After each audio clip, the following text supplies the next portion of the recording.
Well, folks, welcome to this little live edition of the Castaway Q&A. Bear with me, I've never done this before in my life, so if I mess up, just be gentle with me, yeah? Anyway, we're here tonight, and we're Wayne and Tom, and I'm Dan, obviously. A lot of people know me, unfortunately. Ask us any questions, ask her away. Like I said, Tom's into his carp fishing, me and Wayne into our river fishing and carp fishing, so fire away, people. But I'm going to start one with Wayne. Wayne, this one's straight over to you. Okay. All right, hang on a minute, let me read it. What do you love about river fishing? Because I know you're a big river angler, aren't you? Yeah, definitely. What I love about river fishing is the unknown. I don't like targeting I don't like targeting named fish. I like the unknown. I like when the rod peels off, not knowing what it is. I'm not a big fan of going to lakes targeting one big fish called Mary, or I'm not into the commercial side of carp fishing. I love carp fishing and I carp fish rivers. I like the unknown about the river. That's what I like about the river. Good answer. Tom, I believe you've got a question. How many years have you been carp fishing for? 20 years actually now. I'm 29 and I've been fishing since I was 9 years of age. So 20 years I've been at it. I loved every minute of it. Absolutely loved every minute of it. Well, obviously, I don't know you much, Tom. So, whereabouts are you from, and what sort of places do you fish? Are you more commercial, syndicates, that sort of place? Yes, I live in Essex. I've got a few club waters that I'm a member of. I've also got a new syndicate this year that obviously I was due to start the 1st of April, but because of what's been going on in the world, unfortunately, that's been pushed back. But I'm looking forward to getting out onto that water. There's some really good fish in there. There's several 40s to go at this year. So fingers crossed when we can get out, I'll be going at it and enjoying it. Sounds good, mate. So hopefully, fingers crossed, we get back to normal, quick. Absolutely, mate. Absolutely. Answer to one of the questions is, river fishing is secretive, but at the end of the day, you've got to go out there and do your own homework. Walk the rivers, go on your bike, find your own spots and do your own thing. That's what I'll say to anybody. I'm fortunate that Wayne lives on the river, so obviously we fish together and stuff. So, he's in a position where he can pre-bait for me and things like that. But I will say to anybody who wants to fish the river, if it's carp for barble, just literally do your own thing, because it is secretive. I mean, I've been walking down the river once, and then literally somebody had come to me and said, "Oh yeah, that's your peg," but it wasn't my peg. So literally everywhere is just trying to find, where you're fishing. So I hope that sort of answers it in a way. It is secretive on the river, but it's not difficult, and as long as you know the way the carp go and the way that they go about, it's not difficult. It's like they won't sit in the current like barble will. They tend to prefer the slack water. So if you get an idea of the water, then you will be able to target the species a lot easier. Every river will fish different depending on the conditions. When the river's high, they will tend to gather in a certain area, in different certain areas where the current isn't strong. They'll go to the slacks, and the way to fish the river is learn about that stretch of river and where the bits of slack water is. And once you learn that, if you find the fish, they're easy to pick up. It's kind of similar to when you go to a lake. find them and you'll catch them. A lot of people are secretive about it, but they are very rewarding when you do get them on the bank. And that's why I enjoy river fishing. It's different to lake fishing. They're not confined to a space. It's a very vast amount of water, and you've just got to find them. Different conditions, they will stay in different places. Learn that, and you'll find them in any river. Yeah, so pretty much just do your own thing anyway, really. Learn that stretch, and that's it. Basically, find them. Because as you know yourself, a carp won't stay in the same place. It will travel for miles and miles upstream. Yet a barbel are pretty, they'll stay in the same place. So to be fair, whatever you're targeting, really, that's how you've got to sort of gauge it. And it's like Wayne said, the carp will not sit in a heavy flow. So if you're going carping, obviously sit the slacks, fish in the margins. If you're fishing for barbel, then, people say fish really fast water, but it's not. I've had a lot of big fish fishing in sort of slow water. So, yeah, again, it's all about learning that stretch and then basically, putting your skills to it. That's all it is, really. Just had a question come through. What species do you prefer to target? Carp, barbel, or chub?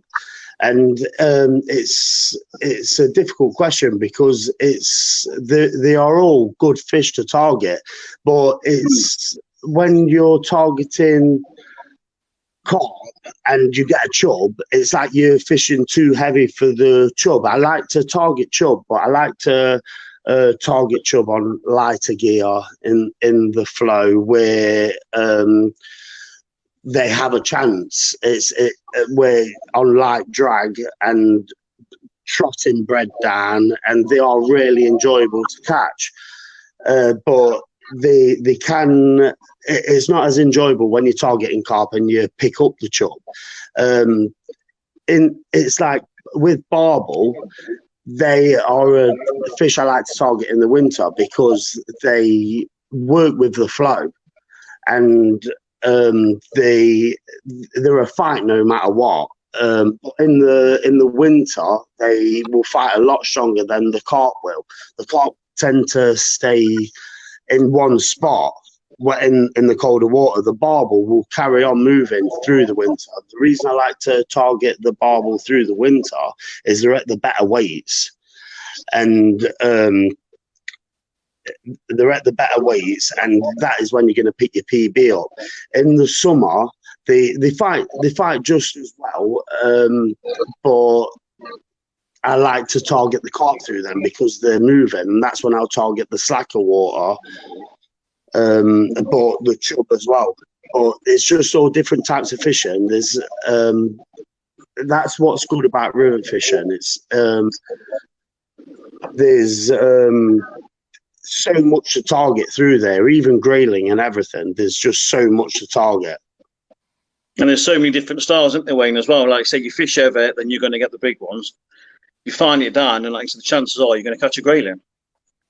So, it's just literally, it's an open book, really. It's something you'll never learn because you never know what's in there. I mean, that's like, Wayne, you've lost catfish. I've lost catfish. You know what I mean? So, you just never know what is in that river. And I think that's why I like it as well. Definitely. That's what gives you the buzz about the river. The unknown. And when it comes to PVA products, it's like when I go to a lake, I'll use a PVA bag because I'm not sure what it's going to land on. Yeah. When I fish on the rivers, it's like I'll use the big mesh because I want it to go down fast, and you can put bigger baits right on your hook bait. It's like if you use a bag, it's in the still water, it will go down slow, rest lightly on weed. On the river, you want it to get down there fast. No, when you're putting bait in with the catapult or the throw stick or anyway, it's like it's hard to judge where it's going to land. With I use the 35 mil PVA mesh, and it drops, and it's right next to your hook bait. It might trot a bit with the flow, but it's all in that area, and that's why I'll tend to use the PVA mesh on the And river. obviously, because you want to put a lot more bait out as well with it compared to Bigger say baits. an 18 mil.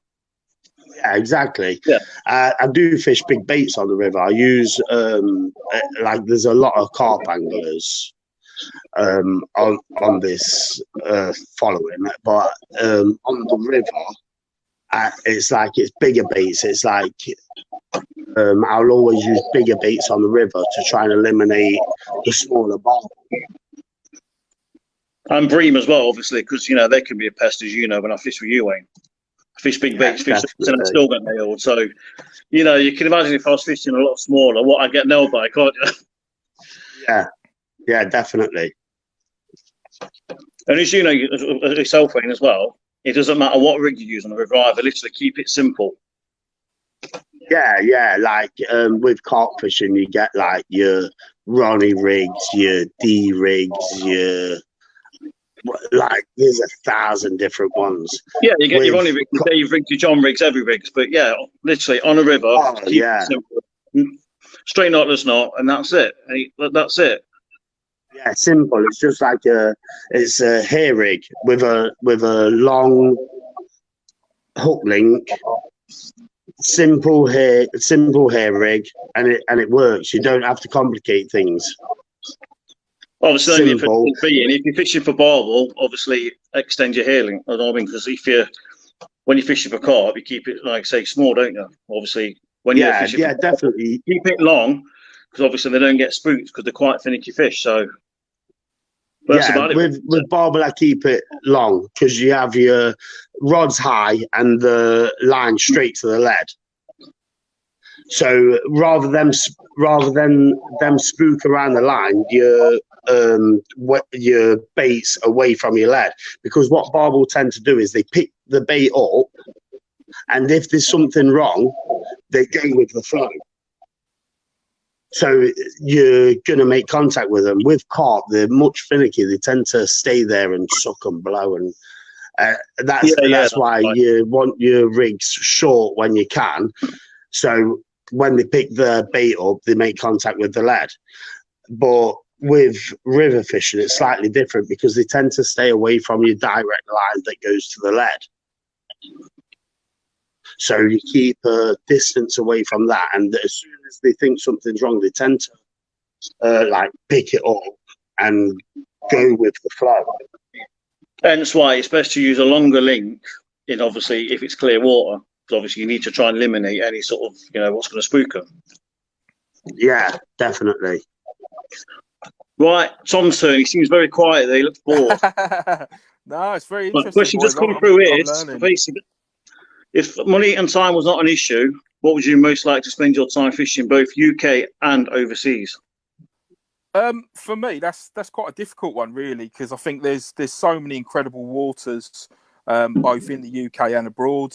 When you look at some of the day ticket waters that we've got in the UK, linear fisheries, Farlows, you've got some real incredible day ticket waters where actually, if you had an unlimited amount of money and time, you could really put a good campaign in and really have a good go at them.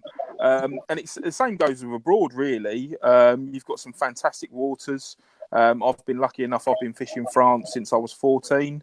A personal favourite lake of mine is Lagoon Lassie, which is just down the road from Gigantica. I'm very lucky that I've managed to catch carp out of that lake to 65 pounds. Which is just a phenomenal size. I know they go a lot bigger in France, but that is a massive fish. Another place I'd love to go to is Moorlands. I know a lot of people have probably fished it. My dad was fortunate enough to fish it last year. Unfortunately, though, they hit the week where they were spawning, so they really struggled. But this is a lake that's it's got some incredible fish in there. You've got several fully scaled over the 40-pound mark, and for me that's something really special. but again, you know, the further around Europe you go, you start looking at places like Belgium. You know, Italy. There is just some absolutely fantastic waters out there that have got so much to bring to the table. I think you'd just be sport for choice. I really do. I think you'd just be generally really sport for choice. You know, I'm very lucky. Like I say, living in Essex, we've got some really, really good syndicates. Yeah. The Bayswater Syndicate. It's got fish like the Coconut Common, UK 50. You know, like I say, just absolutely sport for choice. Some phenomenal fish to go at, and yeah, really exciting times. Got one Nice from answer. Ross Hunter. How would you approach a river you have never fished before, and what do you look for? What would give you the best chance to catch? I suppose for me, really, it's like carp fishing. Like I say, it's got to look right, it's got to feel right, and if you can pre-bait, then pre-bait, because obviously then if you can jump on it, then fish it, and if nothing's happened, then you know obviously nothing's there. But it's one of them again. It's just got to feel right for me.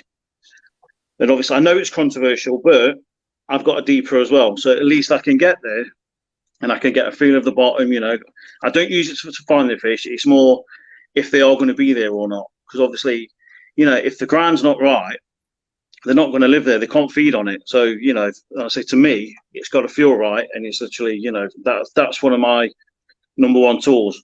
People say it's cheating, but all I'm doing is using technology to my advantage. And especially the amount of time I've got fishing now, it's pretty short due to work commitments. So, you know, to me, that's it's just a perfect tool. And I'll say to anybody who wants to go and learn the river, literally just go and walk it. And like I say, and then, you know, you'll see things. It's like you'll see the carp. And then you'll see the slacks, what we're on about and stuff like that. It is literally, you just got to go on the river and you've just got to learn it. Yeah. My answer to that question would be the difference between lake fishing and river fishing is moving water. And there's big features to target. Like what you can search for on Google Maps is like what you'll never find on a lake is like there's always big features like there's weirs, and like places like weirs is a holding point. It's a point where fish can't travel any further, so it's always a good place to start. And then, like you say, if you've got like stuff with like your deepers and stuff like that, then use it. But I've been fishing rivers a long time, and like places, a way to look at rivers is where you see a lot of ripples and a lot of churning and stuff like that on rivers is usually shallow water. When it goes slack, it goes to deeper water, and that's like on the edge of deeper water, or even if it's all the same, go for the edge of the flow. But it's that's the difference between lakes and rivers, is you use the flow to your advantage. You look for the movement of the water, and you go for you use that to your advantage. You go for the edges of that. And Wayne, you'll back me up on this as well. Always go fishing away from everyone else as well. Literally, don't fish the obvious like weirs and stuff like that. Go literally out of the way, and that's where, you know, you'll find a lot of the bigger fish, because that's where they'll stay out of the way. We've got one here. Tom, what's your most used PVA product? How and when and why do you use it? For me, it's got to be the cable ties. I'm a massive fan of solid bags. I think it's a tactic that you can use in any style of fishing. Specifically when you're fishing lakes, when you look at sort of a new water and you want to approach it, a solid bag is perfect, and the cable ties allow you to pack that bag out to the maximum and get it so tight. It just holds everything in place, and as I say, for me, they, you know, not just with solid bags.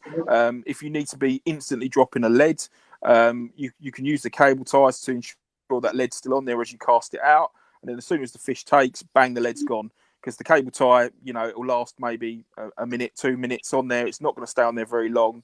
it's going to melt down quickly, and it just allows you that security in regards to getting that rig out there and making sure it's safe completely. It's nothing on your leader also, do you know what I mean, with the cable ties. Everything just spreads out and just disappears. That's the massive advantage with the cable ties. Well, that's a little tactic we use on the river, isn't it, Wayne? Obviously using literally like 6-ounce lead, 7-ounce lead. We obviously use a cable tie to keep it on the cast as well. So, you know what I mean? It's got loads and loads of uses. Yeah, it's like, definitely. It's like with the river, I'll only ever use running rigs. Only that, I won't bolt rig it ever, and I use the cable ties to secure my running rig. Just for the cast, I'll fix it to my swivel to get a good cast on it, and I can be assured that that lead isn't moving from my rig for the cast. And as soon as soon as that lead hits the deck, a second or two after, then it's releasing, and I'm fishing a light running rig for the barble, and it's a massive advantage. It's like you get these bolt and run kits, but they're not 100%. You can be just fishing a bolt rig, but fishing a running rig, securing your lead to your swivel, it guarantees you fishing a running rig without your lead running up your line when you're chucking it out, and that has worked well for me. I used to do it with string, but time saving there's just like nothing can beat it. So there's another question here for Den and Wayne. That's why do you guys fish the rivers and not some of the local lakes in your area? It's literally, I don't know, I'd get drawn to the river because of the unknown. And plus, our local lakes, because we haven't got that many really, and obviously, you know, because we're from up north, as you Essex boys would say, there's not a lot of lakes really what's got a big fish in it. So, I don't know, it's just, because the river's on the unknown, we just don't know what you're going to catch. That's all it is, really. Yeah, plus, I like getting on the river as well. I mean, you can finish work and think, oh, well, yeah, I'll shoot down there. But obviously, a lot of lakes around here, you know what I mean? You just can't do it. So, but for me, it is just literally the unknown of a river. Yeah, I don't like going to lakes, catching a fish, being like getting a picture up and sending it over to my cast, my company, like for them to advertise it, and then somebody saying like, oh, that's one scale from such and such. I had that a couple of weeks ago. I like catching uncaught, not necessarily uncaught, but much less caught. Like I like catching rarities. I like targeting. I like going for fish that have possibly not been caught. Paul Wayne, as you know, obviously because they move miles and miles, it's nice to know. I mean, obviously, you put it on Facebook. Someone says, "Yeah, I caught this from a whatever location," and it's just nice to know it's travelled all that way and you've caught it. Like I say, it's not in a short sort of. I mean, because as you guys know, a lot of carp they'll stay in their own areas. So obviously, therefore, you'll target that area. On a river, you can't do that, and that's why when you obviously. You're fishing for the carp or the barble. Yeah, the barble, I've got their own territory, but the carp will literally, they'll move up and down, literally miles and miles and miles. I mean, I've caught one before, and someone said, oh, yeah, I caught that. And I think, what was it, about 3.5 miles away from the location? So it just shows how far they're willing to travel. Definitely. And that's what draws me into it more. I don't know. It's literally that unknown. It's like Wayne. It is that unknown. Definitely, 100%. I don't like targeting fish with names. See, I'm the opposite. I have done that in the past, but obviously over the last few years, I've gone more down the river road, obviously, since I've met Wayne, but yeah, I suppose I can see where Wayne's coming from, but at the same time, though, it is nice to say, oh, yeah, I've had that fish, but then at the same time, though, you put it on Facebook or whatever, but then you get, people saying, oh, no, I've had it that size, it's not that size. So, but at least a river, there's no arguing about the size or nothing of it. So, that's another good side to it as well. You do always add a few pounds on, don't you, Dan? Hey. Don't tell everyone. Wayne would like I've to got remember. a question here for Tom. Tom, what's your favourite baiting situation and rig to present over it? That's a difficult question, to be honest with you. I don't really have a favourite baiting situation. I think my standard go-to approach for any new water would just be a solid bag. Because as I say, I think with solid bags, it doesn't matter whether you're on silt, gravel, clay, weed, you'll know you're going to present that rig with a bit of bait around it, and it's a starting point. You know, that's always going to be a starting point. I think rig-wise, it's got to be a blowback rig. As simple as it is, it's a bit like Ronsil. It does what it says on the tin. You know, if you tie up a small blowback rig, you know, 3 inches long, put that in a solid bag. You know, you're fishing, you're away. You can present a pop-up, a wafter, a bottom bait, and that rig, the mechanics of it allows the rig to work exactly the same, no matter what presentation you use with it bait-wise. Like I say, with a bottom bait, wafter, or a pop-up, it's still going to work in exactly the same way. And I've caught countless amounts of fish on that rig, and it will always be something that I would use, no matter where I'm fishing, because I've just got so much confidence in it. It's just one of those rigs that will always work. It will always catch fish, and you know, and it's not a difficult rig to tie. You know, for people that struggle to tie rigs, it's not a hugely difficult rig to tie. It's just one of it's got, for me, it's probably the best rig that's ever been designed, because it, like I say, it does what it says on the tin. That's it, and it can be used in so many different situations. And as I say, ultimately, you're always going to present that bait, and that's the most important thing. Yeah, definitely, 100%. There's a question for everyone here. If you could choose any bait, but only one, what would it be for the rest of your fishing career?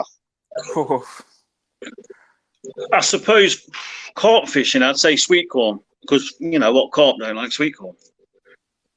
But when it comes to rivers, that is a tough one. I suppose it's got to be, you know, the old faithful luncheon meat, isn't it? Really, you know, it's called loads of barble, isn't it? Oh, it's literally, that's it.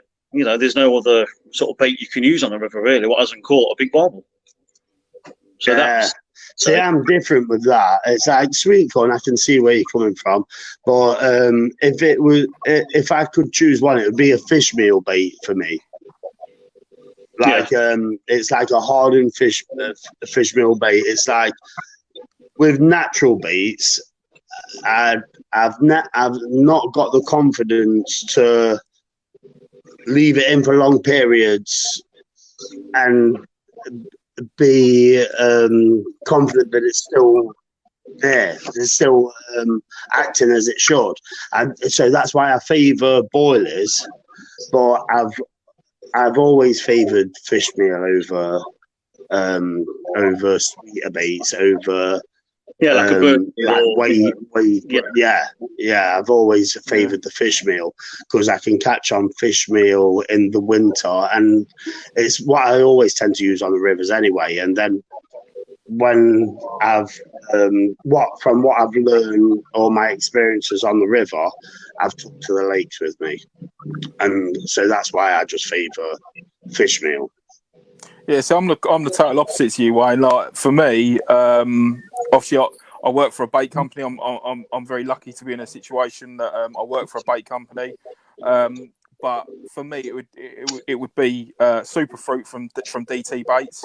It's a bait that you can use all year round. So in the summer months, autumn, winter, it will catch fish. All of the ingredients that go into the bait are human grade. You know, there's an incredible amount of investment behind the scenes that you don't see in regards to bait science and what they've done over the years to trial things and make sure that, you know, it is the very best of the best. Obviously, people are going to say, yeah, Tom's only saying that because he works for them. But I used to work for another bait company, and then the opportunity come up to move to DT, which I've done.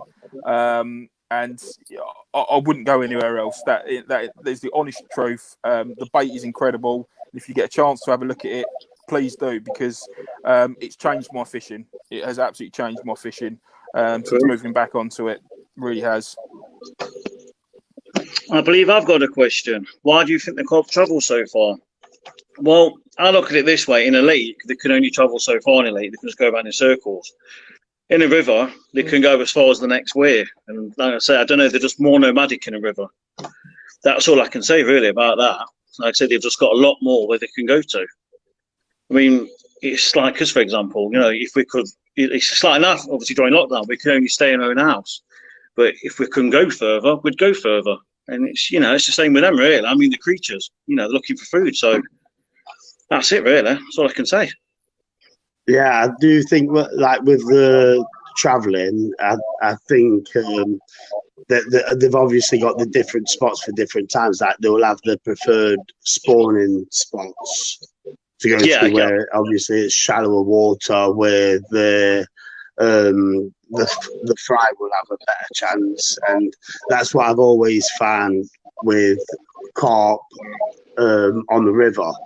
I kind of got a good idea of the area that they head to for spawning. So I've got a good idea at the start of the season where they will be once they've finished the spawn and on the munch. And that's why I always like the start of the river season, the 16th of June, for targeting the carp. And my way of river fishing is I'll always target the carp at the beginning, and as time goes on, I'll go more towards barble fishing, just because I've got a good idea of where they are from my experience on my local trend fishing. Right, question from Matt. Tom, you say like using solid bags. What size do you use from the range? Slow melt or fast melt? And do you tie in advance or on the bank? Right, so to be totally honest with you, the easiest way to answer that question is I use both sizes, and I use both fast and slow. It all kind of depends on what the weather's doing, what time of the year we're at, because obviously in the summer, I don't want it to melt before it hits the bottom. And in the winter, ultimately, we want to try and speed that process up a little bit so it's not sitting around for long periods. So yeah, it's something that, like I say, I use both sizes in the range to great effect. And yes, I do tie them in advance. I actually tied some the night we went into lockdown, which are still sitting downstairs in a bucket. But they will stay fresh. They will stay good. They will be used. As soon as we get back out again, they'll be straight on and straight back out again. So how would you store them, Tom? Would you keep them in like in a bag of pellet or some ground bait, or just literally just stick them in a bucket and then that's it? The way that I do it, so I crush my baits up. So I use a lot of crushed boilies in my bag. And if I've got pellet, I'll put some pellet in there as well. As long as you keep it in an airtight bucket, they will last. If you're using a good quality boilie, the boilies will last as well. Obviously, they're not going to last forever, but I use liquid in my PVA bags, and that will still maintain, and that won't burst the bags or anything. It provides a PVA-friendly liquid that will still maintain the bag.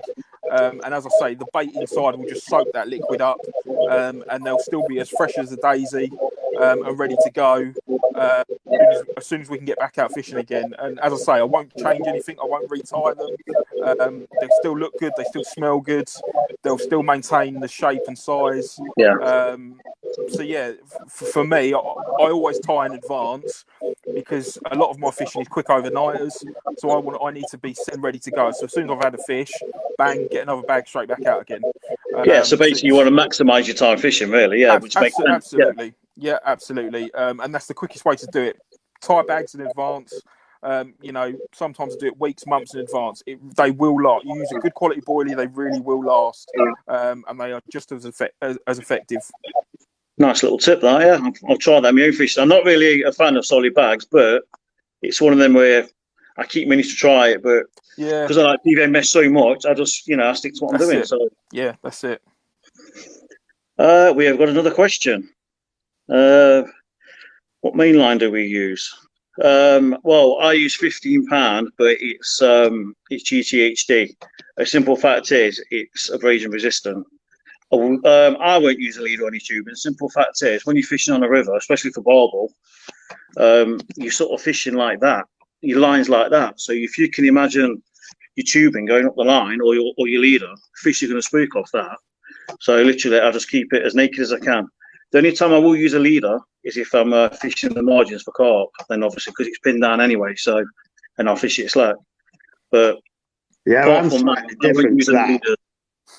Yeah, actually Wayne is different. Well, which obviously Wayne will tell you himself. I use long leaders. I use like quite long leaders with good abrasion resistance because they can be awful. The sides of the river, as it goes in, it can be very rocky and it's.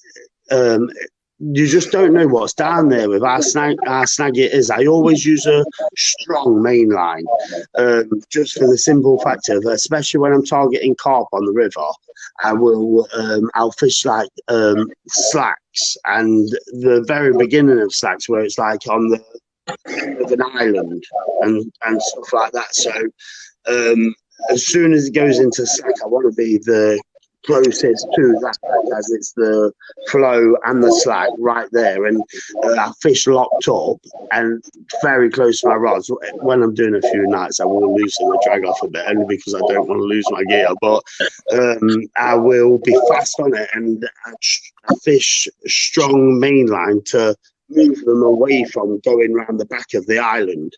And once I've got them into a safe area, then they can mess about a bit then. But on the initial take, on some of the places that I fish, I have to move them away from that. I've lost, that's only from learning from my mistakes, fishing like 10, 8, even 12-pound line in them areas where you give them an inch and they're unretrievable.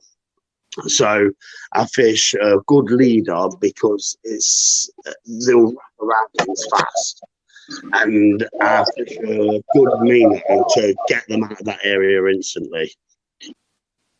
And so basically, yeah, you see, for me, I just don't like that problem with sleep. I just don't know. I think if I can see it, the fish can see it, and they'll spook off it. But obviously, Wayne's a good angler. Wayne's caught fish, so it works. So, but that's why we're all different, aren't we? I guess. Yeah, a lot of it is what you're confident in. It's just the same with bait. If it's a bait you're confident in, it's what you'll have on your. It's what you'll be using the most. So it's what you'll catch on the most. It's a lot of it is confidence. When I'm fishing in the open water, then I can go lighter because I've got more time. But certain places that I'm fishing, I will have to fish heavy to get them under control straight away. Yeah. Oh, there's a question. Who's the best angler out of the three of you and why? Ooh. Wayne, this is more your forte, Wayne. Come on, Wayne, this is yours. I don't like to brag or anything, but it's obvious, isn't it? You see, guys, that's why I said, Wayne, I know exactly what he was going to say. Tell him about that 15 you had then. Oh, no, there's no start on that. Tell him about that 15 you had then. Okay, I'll tell you. Right, here's a story for you. Was on the river, what was it, Wayne, 2 days before the end of the season? Yeah. Anyway, I'm quite lazy when I get in bed and it was raining, it was a bit slippy, so I get a few beeps and I was like, nah, it's a bream. It's got to be a bream. So anyway, Wayne come out, he's like, it's beeping. I'm like, no, it's fine, honestly. And he's come out with, no, it's going. So Wayne did it for me. He grabbed it for me, and then as I was on the way down the bank, I literally went arse over tip, and I was covered in mud. It was a nightmare. And me being me, rather than just get the rod off him, I had to go and clean myself up before, I got the fish. But by the time it had come in, Wayne, it's probably like, well, it's virtually got it in for me. So, and that was a PV, what was it, Wayne, 15, 10 or something stupid? Yeah. Not quite a big one. Yeah, so basically, even I couldn't really claim it as a PV. Well, I didn't. So you could say it was like a joint PV. But because I put the groundwork in, but Wayne, he just finished it for me. But yeah, that was quite an interesting night. Can I just say my PB is 14-14? So, Paul, who's the better angler? Sorry, Wayne. I think I'll let you two argue that out between yourselves about river angling. I would, mate. I think you'd be all right with that. So, to answer the next I only question, like river angling because I can't bloody fish on them bloody lakes. There's too much competition. Bloody Ronnie rigs and bloody Stevie Johnny rigs and all that. I can't bloody keep up with that. Right, guess me. Let's get back to these questions. So, what is your most used product from Castaway PVA? I'll start that. Mine is always got to be the 25mm mesh because it is literally versatile. Whether you're fishing at distance, you can just fish a little stick. Whether it's on the river, you can literally make it as long as you want. You can put your rig inside it, so it doesn't matter what you land on, your hook link's fishing. So for me, it is always a 25mm all day long. So, Tom, Wayne, fight between yourself who's answering next. Yeah, I'll jump in then. As I kind of said earlier, it's the cable ties. If you haven't got them in your arsenal, then you need to get them because they change your fishing. When you're fishing solid bags, you can get them so tight, you can get so much more in them. But like I say, you know, not just for solid bags. If you're fishing a water where you need to drop that lead, you know, you can use them to tie your leads on. They can just be used in so many different situations. For me, it's just the best PVA product that you can buy. And the versatile. To everyone. Yeah, I honestly do. It's the good thing with the bags is that you can carry on pulling the bag through. And if you haven't got it quite as tight as you like, you can get it much tighter by pulling the bag through it. Yeah, absolutely. But for me, the best Castaway product is the big mesh, the 35mm mesh. I know they do bigger, the catfish, but the 35mm is what I use because I like to put big baits next to my hook bait. But like the reason I like the mesh is that it's fast sinking. It gets down there, and you know by the time that has broke down, it's hit the deck already. And it's around your hook bait, and that's why I favourite it. And obviously, I fish in water a lot, and it applies to that. But it's also the same with lakes. Even if there's a light weed and stuff, it will slow your rig down from just forcing through the weed straight away. You don't have to pack your rig inside it. You can have your little mesh bags made up, and you can literally hook them on for the recast. If you mess up a cast, you don't get it exactly where you want. You retrieve, literally hook it straight back on, and go again. And it's it's easy to use, and that's the reason that I like the big mesh. Nice little balls, good amount of bait next to your hook bait, and it works for me. I don't know who just put the last question, but you said it's nice to see us sober. Yeah, maybe not. It might have been talking to Tom. Oh yeah, definitely talking to Tom. Yeah, definitely. Yeah. Right, the next question will be: what's your go-to hook for a big carp? Are you a fan of size 4 or 6? For me, it's got to be a 6. I don't know. I'm just not a fan of big hooks. You know, I'd like to just sort of match my hook bait to that hook. But I know people who use up to a size 2. But for me, it's got to be a size 6. That's just, yeah. Again, I think it's a confidence thing. You know, but if I'm barble fishing, I will go down to an 8. But my carp fishing is always a size 6.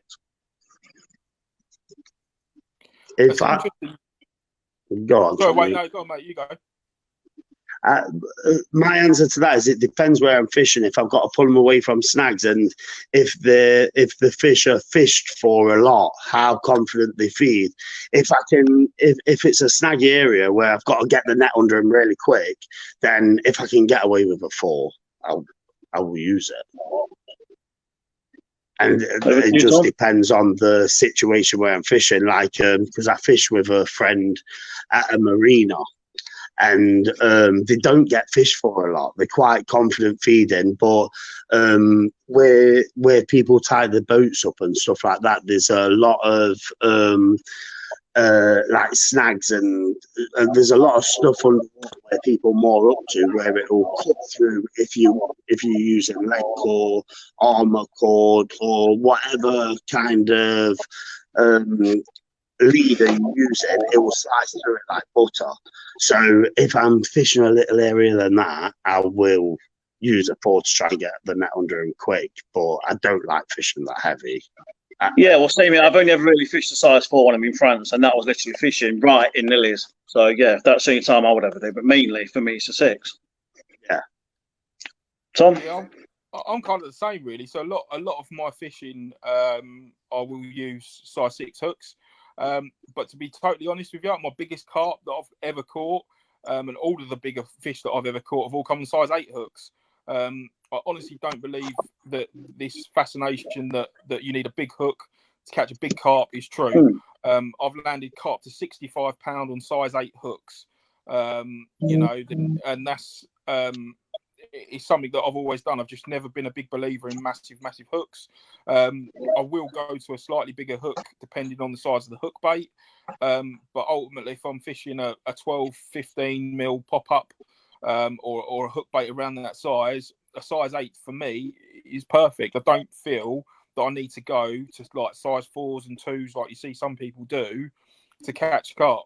I've got confidence in my rigs. I'm confident in the bait that I'm using, and I think ultimately that's kind of where it stops for me. I don't feel that I need to go any further than that. Yeah. So the next question would be, this is you again, Tom. So over to you, Tom. What call would you most like to catch, past and present? So present, I'm currently fishing a small clay pit that's got a fully scaled in it. It's not the biggest fish in the lake, but it is a real stunner. I've been fortunate enough to see it on the bank a couple of times, and it is a fish that I'd really like to catch. And I'm going to put the timing on that water until I have that fish. Hopefully it'll come this season. In terms of past, there was an old syndicate that I used to be on, and there's a funny story that goes with this. There was a fish in there called two-tone. It was a common. It got to the end of the season, last couple of days in March, because we used to have the old style closed season, so we closed from the 1st of April to the 16th of June. The fish hadn't been out. I knew it was going to come out. I knew roughly where it was going to come out from. So I went down a day before a night shift, fished throughout the day, and then my dad turned up that night and jumped in the swim behind me. That night I went off to work, got home the next morning, got into bed. 9 o'clock, my phone's ringing. Now I knew straight away my dad had it. I answered the phone. I'm like, just how big? How big was it? 51 pounds. He had it at 51 pounds. Unbelievable. I'd left my rods with him, so he had it off of my rods as well. But yeah, fish called two-tone. I would have loved to have had it, but I'm no longer part of that syndicate anymore. But maybe again in the future at some point. But it hasn't quite hit those weights again since it normally sits around sort of the mid-40 mark now. But yeah, absolutely cracking fish. Really one that would have loved to have had, but maybe in the future. You never know, mate. You never know. Right, folks, we've got this. That was literally the last question now we can answer, because we've got to start wrapping things up, because obviously we want to go outside and show our support for NHS. So thanks for listening.